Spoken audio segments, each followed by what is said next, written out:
Hey there everybody, Phil here for AndroidCentral.com, and here it is, the HTC Aria from AT&T. This is a non-retail box, it's a review unit, so I'm not quite sure how different things will look when you actually buy one in the store, but here you go. Here's the phone, you got the 4 buttons down at the bottom, home, menu, back, and search. You've got the little trackpad, same as the Incredible. Down at the bottom, you've got a little lanyard hole, micro USB, and the microphone hole. You've got the volume controls on the left-hand side, and I like that because it's real easy to thumb them up and down. I like that better than having them on the right. On top, you've got a power button and the 3.5mm headphone jack, and there's nothing on the right-hand side. So pretty simple design. Nice, clean lines from HTC. We're all used to it, and they just do a really good job. On the back, you've got the camera, and you've got these little Torx screws, which is actually part of the design. This goes back to the HD Mini on Windows Mobile. Let's open this guy up and take a look under the back, and it's the same Ferrari yellow as the HD Mini. And what's interesting, there's that HTC Intruder codename that we saw for a while.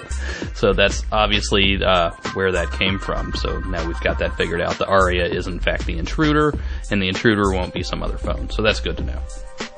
All right. Now, let's take a look in the box. Again, you'll probably have some documentation when you buy this from the store. But there's the battery, and we'll pop this guy in there and get it booted up for you. The door comes on and off pretty easily, though it fits nicely too, so I wouldn't worry about it falling off when you're not paying attention. You've got the same charger, that new style HTC charger that came with the Evo 4G, micro USB cable, and oh, look at that, they included headphones this time. Open them up and take a look. I hate these packagings. There we go, let's see. You see the phone booting in the background. It will take a couple seconds because it's first boot, so it's going through a lot of stuff. AT&T World Phone, you see it says that. AT&T is in fact, GSM, as everybody knows, so you can take this thing overseas. And there you go, you got your headphones, and those have the little microphone, the little lapel mic, so you can use them that way too. Well, let's zoom in here, we'll see how long it takes to get going. First boots are always the longest, right? As long as we're waiting, let's take a look at it next to the couple other phones. Here's the Nexus 1. Much larger screen at 3.7 inches versus the 3.2 on the Aria. There you go, side by side, you can really tell the difference. And here's the Big Daddy, the Evo 4G. Oh, focus. There we go. Sorry about that. And look at that. The Evo is just ginormous. What are you gonna do, right? Oh, that's cute. That's nice. Let's turn the screen on and really give it a look. Oh, humongous. Look at the size difference. So I guess you really have to say that anytime you're comparing anything to the Evo, don't you? So there you go. And let's see, I think we've got one more laying around here. How about the Droid? A little bigger? Yep. So, the Aria is not a big device. It feels good in the hand, though. It's small, but it's comfortable. It's got soft grip, paint, rubberized stuff that we've come to know and love. I like that a lot. And it really does fit in your hand quite nicely. So, we're still booting up. We'll zoom back in here and take a quick look at the software.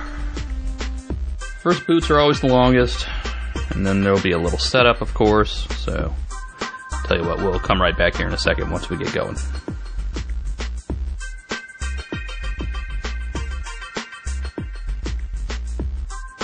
There we go. Alright, select our language. Yes, on-screen keyboard, internet connection. This is a nice little touch HTC does. They give you the option to turn on Wi-Fi as you're setting up, which will help speed up some of the processes as far as initial downloads and everything, and so you don't have to worry about remembering to start up Wi-Fi later. I like that a lot. So let me put in my password. Not that I expect you to come to my house and steal my Wi-Fi, but yeah. There we go. There you see the keyboard. The keyboard's a little cramped. It's the same HTC keyboard we're used to.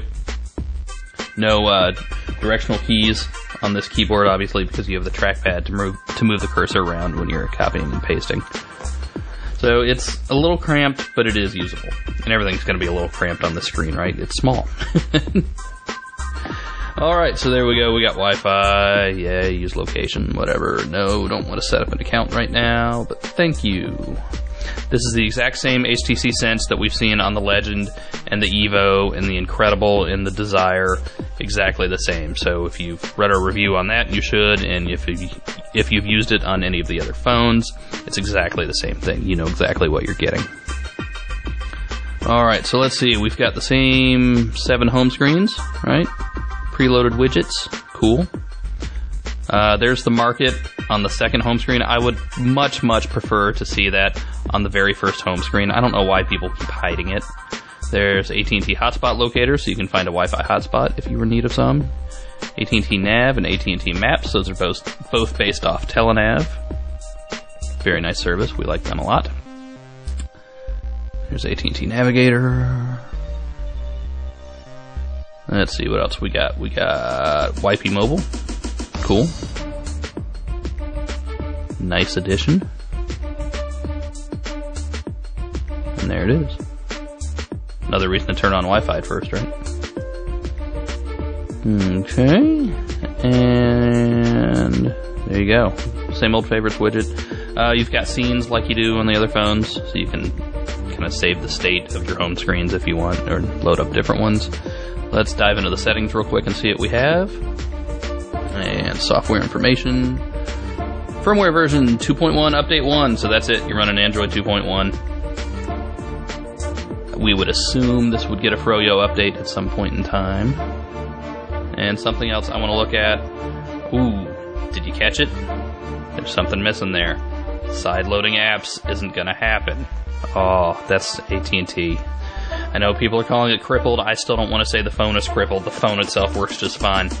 But you're only going to be loading apps from the Android market, and that's bad. AT&T needs to stop doing that right now. That's just not good for the ecosystem at all, or developers. And security. So everything is pretty much how we left it on other phones. It's just smaller here with the Aria, and it's on AT&T. So there you go, everybody. We will have more on the HTC Aria coming up. See you later.